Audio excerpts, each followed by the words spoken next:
Bonjour à toutes et à tous. Et bien aujourd'hui, j'ai le plaisir de vous présenter ces enceintes Servin Vega AL1000 que vous connaissez peut-être au travers des deux shorts relatant les étapes de leur restauration que je leur avais consacré il y a de cela quelques mois.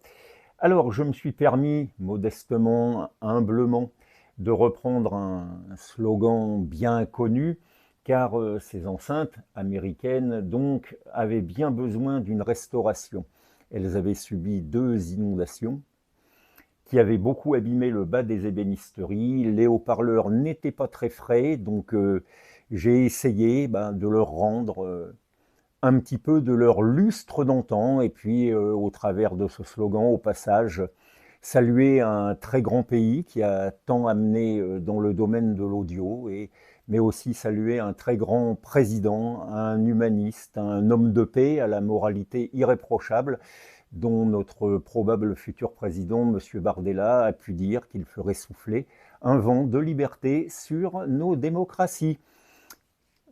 Je clôt cette parenthèse, mais excusez-moi, c'est l'émotion qui parle. Revenons à ces enceintes et à la marque Servin Vega, qui a été fondée en 1954 de mémoire par Gene Servinski, qui était ingénieur en aéronautique, et qui, pour sa première réalisation, a produit un haut-parleur de 46 cm capable de descendre à 30 Hz avec un gros rendement et également une grosse puissance admissible, ce qui en faisait un produit à son époque supérieur à toutes les autres productions en termes de boomer.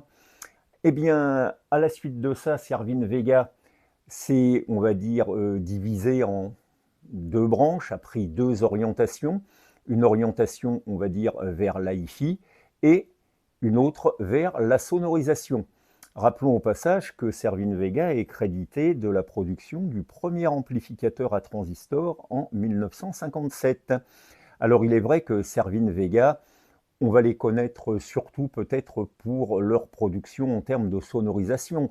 Par exemple, dans les années 70, j'ai eu le plaisir d'assister à une représentation cinématographique. Le film s'appelait, je crois, La bataille de Midway, ou Midway tout court, et le cinéma avait mis en œuvre le système Sensurround proposé par Servin Vega. Alors ça consistait en quoi? Il y avait, je crois, une vingtaine de subwoofers dans la pièce qui faisaient trembler les sièges des spectateurs et vibrer un petit peu tout l'édifice, à tel point que dans certains cinémas, on avait, je crois, tendu des filets au plafond pour éviter que les spectateurs ne prennent des morceaux de plâtre sur la tête. Le système avait également, je crois, posé quelques problèmes de sécurité puisque des fissures étaient apparues dans les cinémas. Quoi qu'il en soit, le système Sensurround n'a pas eu une très très grande carrière puisque je crois qu'il n'y a eu que 4 films qui ont été produits avec ce procédé et donc les systèmes ont été démembrés petit à petit après l'arrêt de ce procédé. Donc, à côté de ça, Servin Vega, bien connu dans la sonorisation, et notamment pour ses haut-parleurs de basse, a produit des enceintes en hi-fi. Alors, j'aurais pu classer Servin Vega dans la rubrique Party Speakers, dont je vous ai parlé la dernière fois avec les enceintes Siar Club 8. Parce que clairement, avec Servin Vega, on n'est pas dans de la hi-fi audiophile. Les enceintes, ma foi, sont basées, si je puis dire, sur leur efficacité. Ça donne du son, de la grosse basse. Ça n'a pas peur de faire un petit peu de sonorisation, le cas échéant. Alors, je crois que Peter Lingdorf de chez Dali avait rencontré Gene Servinski dans un salon et les deux ont conclu un accord. Et je crois qu'à partir des années 1980, les Servin Vega ont été produites par Dali au Danemark pour des questions certainement de rentabilité, de fabrication et d'exportation, si je puis dire, des produits Servin Vega sur le continent européen. Alors après, les choses vont se gâter un petit peu pour Servin Vega, qui je crois fait faillite vers la fin des années 1990. La marque sera rachetée par Stanton, qui est assez connu dans le domaine des DJ, de tout ce qui est le mixage. Il y a même des cellules de platine disque aussi Stanton, et Stanton a peut-être même aussi sorti des platines disques, ce serait à vérifier. Stanton, dans la première décennie des années 2000, a revendu Servine Vega à Gibson, qu'on connaît essentiellement, je dirais, pour ses guitares, et Gibson a scindé la marque en deux unités distinctes. Alors, excusez-moi, je ne sais pas où est-ce qu'ils en sont actuellement, mais je pense que Servine Vega, tel qu'on a pu le connaître, c'est un petit peu terminé. Servine Vega aussi, ajoutons, a sorti quelques systèmes pour le home cinéma. Voilà, je pense qu'effectivement, les produits Servine Vega peuvent être bien adaptés à cette branche, si l'on veut, de la haute fidélité. Alors, revenons maintenant plus précisément à ces enceintes. Alors, elles font une quarantaine de kilos, elles font plus d'1 mètre de haut, 35 en profondeur, à peu près 45 de large. Deux gros bébés donc qui embarquent un haut-parleur de 38 cm avec une belle élongation, un boomer donc qui va pouvoir descendre dans les basses, couplé avec le volume donc de la caisse. Ajoutons que la charge est en basse réflexe et que deux gros évents donc débouchent à l'arrière de l'enceinte. Ils sont assez longs, ce qui semblerait indiquer qu'on a cherché à avoir un accord plutôt bas. Le médium, quant à lui, est un haut-parleur de 20 cm. Il est très fortement motorisé. Voilà, et comme ça, visuellement, il ressemble un peu à un petit boomer, si je puis dire. Le tweeter, ici, est un tweeter à dôme souple de 2,5 cm. Et ma foi, qui délivre des aigus de belle qualité. C'est assez bien filé.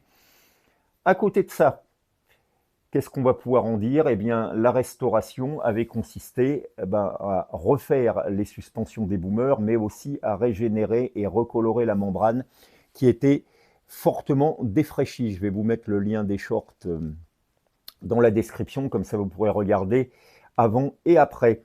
Le médium, quant à lui, avait vu sa membrane rafraîchie également et la suspension remplacée et traitée. D'ailleurs, le traitement, c'est valable pour le boomer et le médium. Quant au tweeter, ma foi, il y en avait un qui ne fonctionnait pas. Alors j'avais pu le réparer parce que c'était un problème de liaison assez mal placé, mais bon, j'avais pu le réparer sans trop de difficultés. Que dire à propos de ces enceintes au niveau du rendu sonore? Honnêtement, ça n'est pas si mal que ça, et couplé, comme je l'ai fait avec un amplificateur à transistor qui a un petit peu de courant, ça marche plutôt pas mal avec un bon point réellement pour le grave. C'est vrai que Servine Vega, honnêtement, ils se défendent très très bien pour tout ce qui est les boomers, les haut-parleurs de basse. D'ailleurs, il y a quelques années, ça m'est revenu, j'ai restauré des 46 cm Servine Vega que je n'ai jamais réutilisé depuis, et ça mériterait peut-être un petit projet, voilà, à haut rendement. Un très bon grave. Alors, qu'est-ce que pour moi un bon grave? Un bon grave, c'est un grave évidemment bien sûr qui va descendre pour passer sans compression, ma foi, les notes les plus basses de certains instruments, une grosse caisse, je crois qu'une grosse caisse de batterie c'est 40 Hz, la contrebasse doit descendre un petit peu plus bas. Là ici, ça va pouvoir être possible avec ce boomer combiné à son grand volume et à sa charge basse réflexe, mais également j'attache beaucoup d'importance au côté impact du grave, c'est-à-dire qu'un bon grave, c'est un grave qui a ce qu'on va appeler du kick, parce que je pense que le grave, ça s'entend autant que ça se ressent. Avec ce boomer Servine Vega et dans les conditions dans lesquelles il est exploité, honnêtement, le grave est, je trouve, très satisfaisant. Le médium est de qualité correcte. Bon, maintenant, ce n'est pas un modèle de définition, puisque 20 cm, ça commence déjà à être un diamètre un petit peu élevé pour un médium. Alors, vous me répondrez que il y a des larges bandes qui se débrouillent magnifiquement dans le médium en 20 cm. Je pense aux haut-parleurs de la marque anglaise Loser, aux haut-parleurs Fostex, entre autres. Mais là, vu l'épaisseur et le poids de l'équipage mobile, on ne va pas avoir une définition extraordinaire. Et d'ailleurs, il faudrait Je ne les ai pas mesurés précisément, mais il faudrait voir s'il n'y a pas un léger trou justement entre le médium et le tweeter. Pas sûr que ce haut-parleur-là puisse vraiment monter suffisamment pour rejoindre ce petit tweeter à dôme dans de bonnes conditions. Les EU, comme je vous le disais, eux, sont assez filés. Le son, globalement, est plutôt pas mal. Alors, on peut mettre des watts, hein, puisque Servin Vega annonce une puissance de 500 watts RMS, 1000 watts en pointe, une sensibilité qui doit être de l'ordre de 95 dB, donc on va pouvoir dépasser allègrement les 120 décibels de pression. Néanmoins, je ne leur collerai peut-être pas 500 watts. Je pense qu'avec 150 watts, il y en aurait largement assez, sachant d'ailleurs que ce petit tweeter que j'ai pu démonter et ouvrir, je doute que même coupé très haut, on puisse aller jusqu'à des puissances de l'ordre de 500 watts. Ça m'étonnerait un petit peu. Eh bien, voilà pour ces enceintes. J'espère leur avoir redonné un petit peu de lustre, parce qu'elles en avaient bien besoin. Alors la façade a été peinte en blanc, conformément au souhait de leur propriétaire. Il me reste encore un petit peu de travail là ici dans le haut sur certaines arêtes. Ma foi, elles seront, je crois, reparties pour un tour dans de bonnes conditions, et les voici maintenant de nouveau great again, là, comme dirait notre ami Donald. Je pense qu'elles sont assez en forme. Eh bien, je vais vous laisser en leur compagnie pour un petit peu de musique. Sur ces fortes paroles, je vous dis à une prochaine fois, et bonjour chez vous.